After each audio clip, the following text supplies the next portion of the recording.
Are you a student who is going to sit for corporate level financial reporting and governance subject? Simply, CL2 financial reporting and governance subject is the subject where you get to know accounting standards, where you are trying to seek the depth of those standards. Not only the standards, but also you get to know consolidation in some deeper aspects before the things that you have learned. To teach you this subject, I am here to guide you and to make you perfect in this subject and to get through this examination. Who makes you perfect? Is the lecturer? Is you? Or is your parents?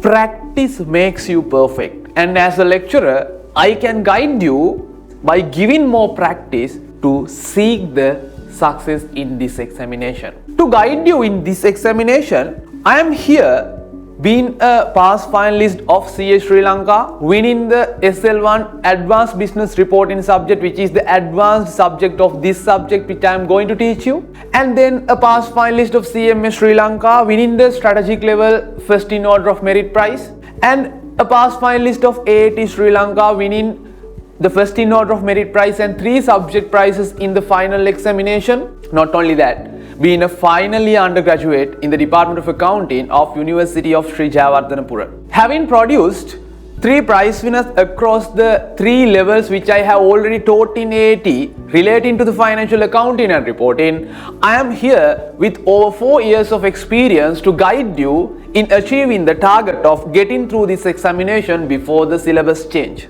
To make you success in this first attempt, I am going to use a separate approach which is going to be unique for myself.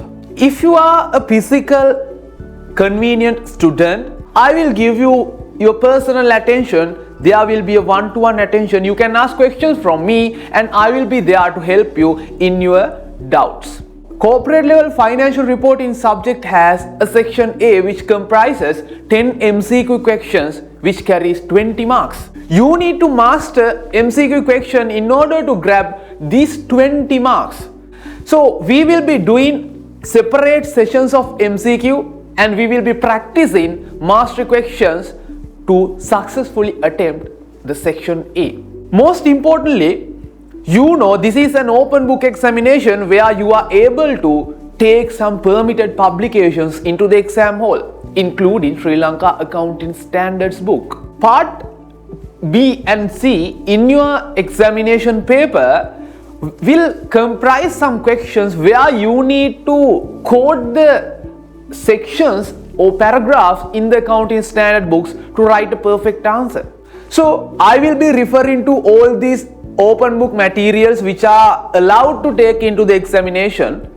You will be working out with me, you will be tagging those, you will be highlighting those standard book or the reference materials, and it will be a great benefit for you at the examination as well as off the examination when you are doing your job at your workplace. Apart from that, all these sessions are question based theory programs, so all the theory aspects will be covered through questions where you will clear your doubts and you will have a big picture about the standard. You can answer any of the questions that the examiner asks in the question. So my dear students, let's meet at the class. Let's get through this examination in your first attempt. If you are a student struggling for this subject for more than 2 to 3 attempts, please come and sit in this class. I will make sure that you get through this time without any hesitation. Therefore, please be a part of this class. You will definitely get through this exam before this syllabus change. Let's meet at the class.